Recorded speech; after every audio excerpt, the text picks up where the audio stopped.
I want to stay on that because your game coming out of college, I saw your summer league, and dog, I was like, I didn't even know Draymond can move like this. Like, you was hitting hezzies, like step back threes, like getting to the cup. Like, I'm like, dog, he really got an ISO game. Like, I got a little bit. And then, but nah, it was crazy, bro. You got to look up, watch his summer league clip. He going crazy. Draymond was doing ISOs. Draymond doing ISO. He doing shit that I didn't even know Draymond could move like this. In my life. I didn't know he could move like this. I gotta see but you do ISO.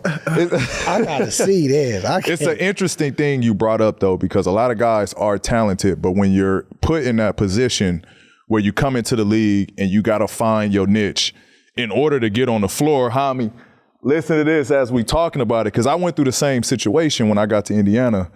They plugged me in a corner and I had no involvement on plays, nothing. I wasn't touching the ball unless it was getting swung to me. And I had the open shot because I didn't shoot it well my rookie year. But I took the same approach. The only way I'm going to get on this floor is if I play defense.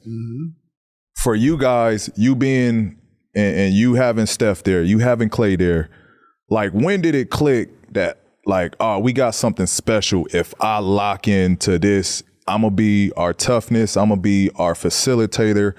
I'm going to make the game easy. Because like I said, you had the game to be elite scorer and getting your own shot off. I seen it. But you had to make that adjustment. When did you like, you know what, these dudes are elite shooters.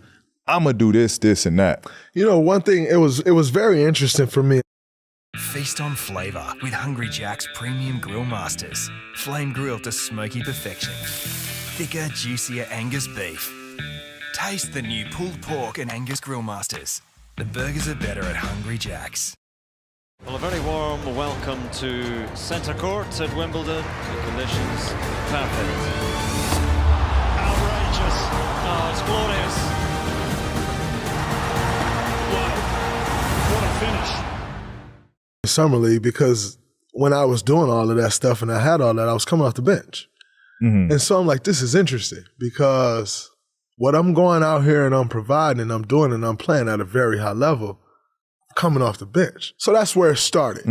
Then as we get into the season, Mark Jackson told me the day before our first game, he was like, hey man, I just want you to know this stuff has a weird way of playing itself out. And like, you always get an opportunity. Everyone always get an opportunity. Just make sure you're ready for that opportunity. I'm not sure when that opportunity is going to be. I'm not sure what it's going to be, but just make sure no matter what the opportunity is, you're ready for it. And so I would immediately start getting thrown in for defensive possessions. And I'm like, all right. And I remember when they first drafted me, when I first talked to Mark Jackson, he told me, he was like, listen, I want the guy coming here that I've seen at Michigan State. You lead, you toughness. Like, we need toughness on this team. I want you to come here and be exactly who you are. Don't take a back seat to nobody. Don't do none of that. Use your voice. Be tough. Be exactly who I've watched all of these years.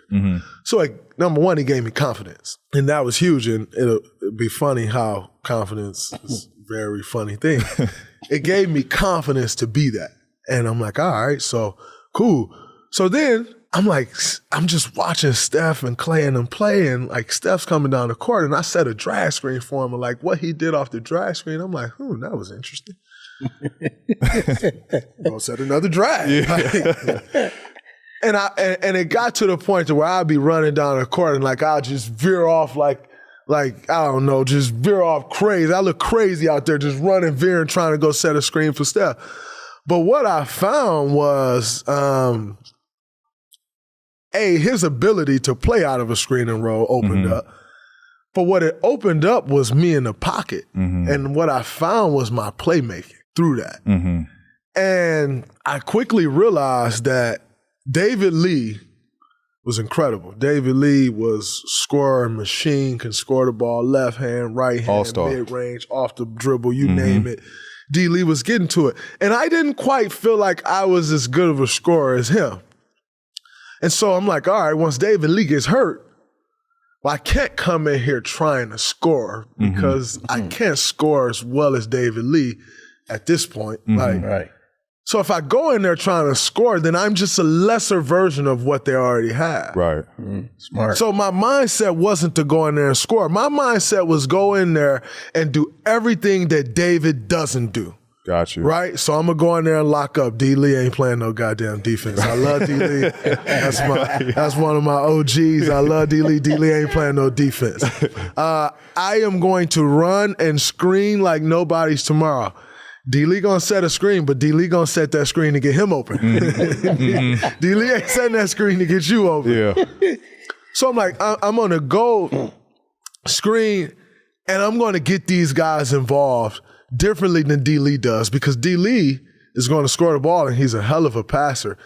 But he's averages like 3-4 assists a game, because that's not really what he's focused on doing. He is focused on putting that, as he should be, he's focused on putting that ball in the ball. And so I'm going to go get these guys involved like nobody else is getting them involved.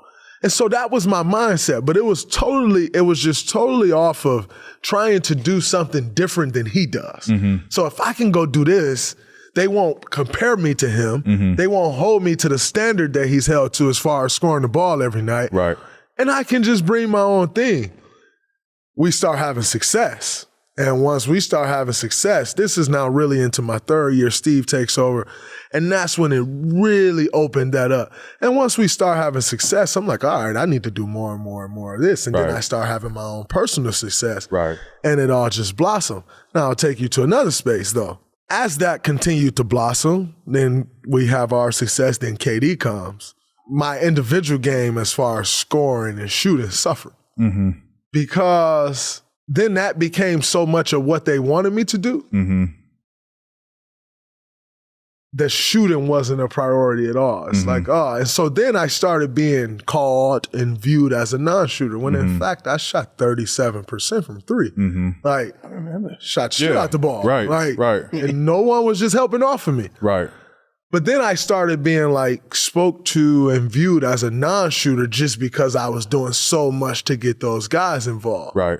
And in turn, I lost my confidence. And so I lost my confidence in my shot. So how many listen to this too? Don't ever lose your confidence. But I lost my confidence in my shot. And, you know, I'm trying to get K involved. I'm trying to get Steph involved. I'm trying to get Clay involved. In my mind, I'm thinking like, man, Steph came down and hoisted 3 crazy shots. And because he did, Clay just came down and hoisted one from half court. And next time he came down and hoisted one from the other side of half court.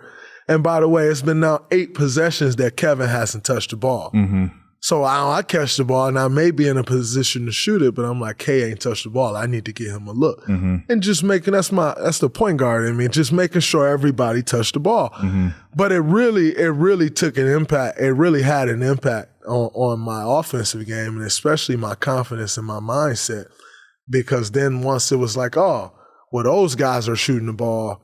So our non-shooter, and it's like I'm being mentioned as the non-shooter, start to believe it. You know, as great as it was and it has been, and I wouldn't change it for a thing in the world, it had a negative impact as well, because it, you know, it, like I said, I lost all confidence. Like, and also, you go in the gym and shoot with me right now, P, I probably can shoot with you. You know, I don't know knocking if I can that really shit down. With you, but I'm gonna shoot the piss out the ball. But getting back over that hurdle, from the confidence perspective, I feel like I just started getting it back like maybe last year. But it's still a process. But what people don't understand either is basketball and shooting is such a feel rhythm thing. Absolutely. If you get 5 shots in a game, like you ain't gonna know if it's your night or not.